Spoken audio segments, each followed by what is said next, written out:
Good afternoon, John here. It's raining and snowing and windy out.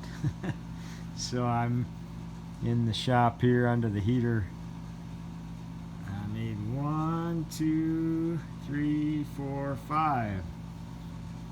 5 more. I've lost track of how many I made. I've got a big bag of them, but there's 2 cherry and 3 walnut ones there. But as I split my firewood, whenever I've got a piece that's nice and straight that comes out, I usually set it aside. I got a little pile of them, and but I found I'm using this little axe here. When they don't split exactly square, I'll kind of hew it with that.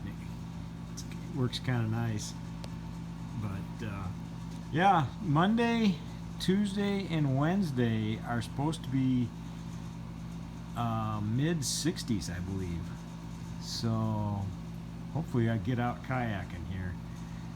But anyhow, I guess instead of elf on a shelf, I got crosses on a shelf. All right, you have a good one. God bless.